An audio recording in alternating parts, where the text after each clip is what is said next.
I was born in Morristown, New Jersey, and grew up in Westfield. My parents were very active members of the Westfield Presbyterian Church. They both had this sense of empathy that I just sort of seemingly absorbed, as well as a sense of justice. When I got to Oxford, I took a degree in jurisprudence and then returned to Yale Law School. And when I got there, I was attracted to Yale New Haven Legal Services.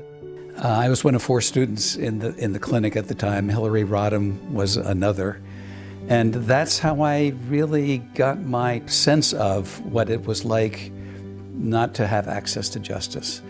So I had clerked for a year in the Federal District Court in New York, gone to Debevoise and Plimpton, and left to come home to New Jersey in January of 1980.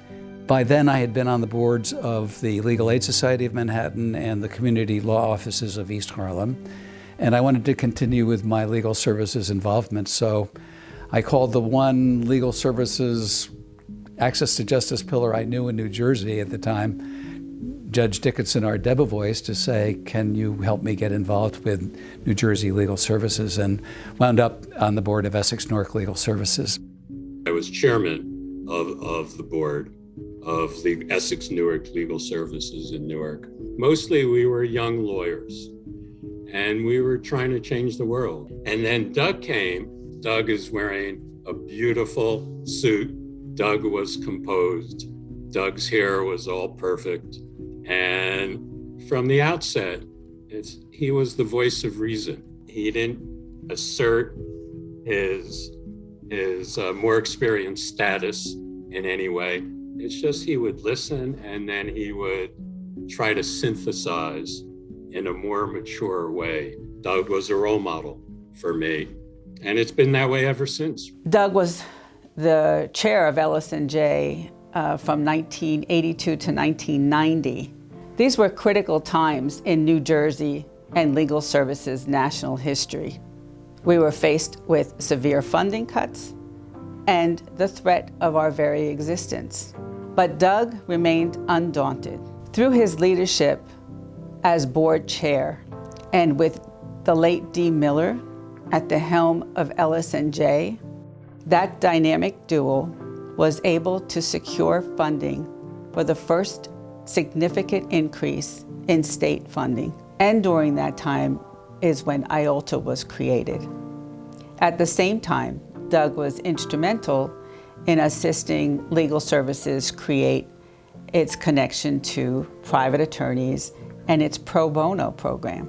Doug served in that capacity until 1990, when he moved to the Attorney General's office in the Florio administration. Then he was appointed by President Clinton to be the chair of the Legal Services Corporation in Washington, D.C.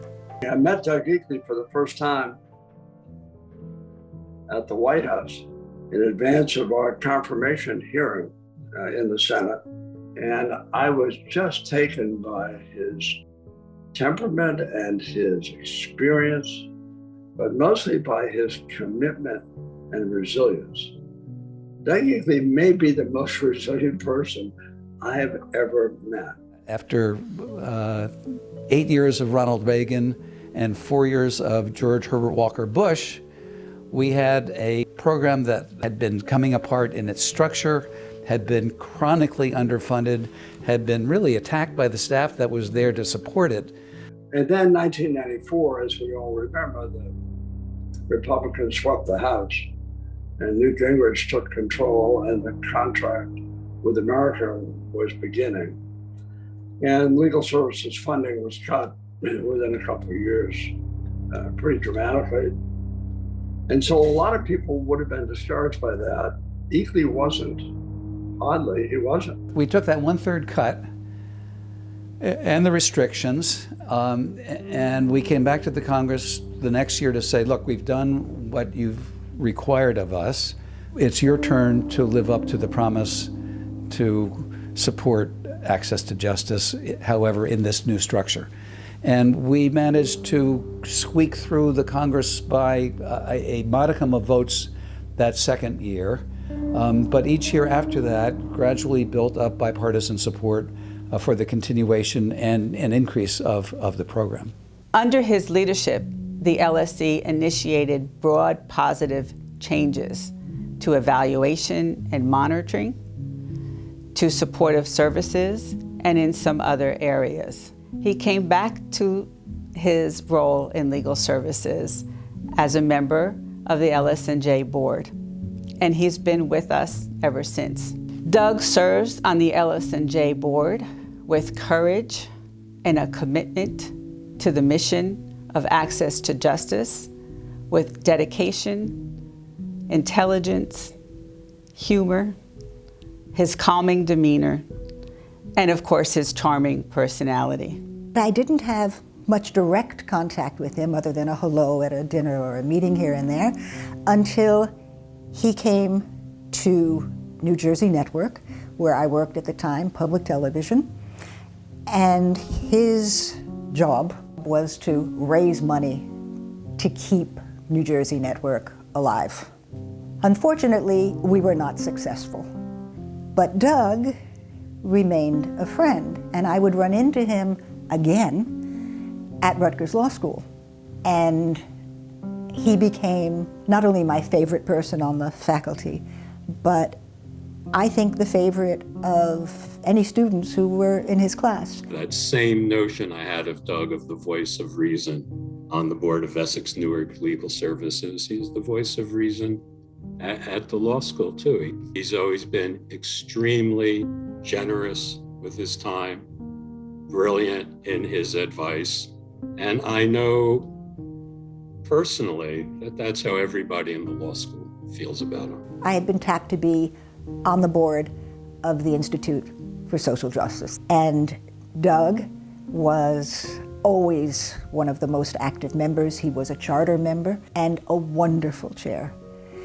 I was always so impressed with Doug's ability to keep a room calm, even when things could have gotten rocky. He was so committed to excellence. That was who he was. So he had a first-class mind. I mean, they don't give you a Rhodes Scholarship for perfect attendance, but there are a lot of really bright people who don't look around and say, why are other people not doing well? He's one of those people that cared about everybody in the room. Doug has been a confidant and historian and is a source of great strength and inspiration to all of us. Always available, always able to pull together a consensus, and always kind and always generous in every way. And I've seen it in all of the different hats that I've seen him wear. He is always the gentleman in the room and always the one who makes things happen. This nation needs to be reminded that justice is a fundamental principle and that legal services is an incredibly important part of the job of seeing that people secure justice. My great hope and aspiration is that we will collectively lift the level of resources by a very significant factor. But that will take a great deal of effort, a great deal of courage and strength, persistence, and faith. Justice is the goal of this country. It's been that way ever since the founding fathers crafted the charter document. It certainly seems like I've been at this for a long time. It doesn't really feel like it's been a long time because access to justice and supporting organizations that provide that access and work to advance social justice are sources of inspiration and energy. And that's what keeps me going.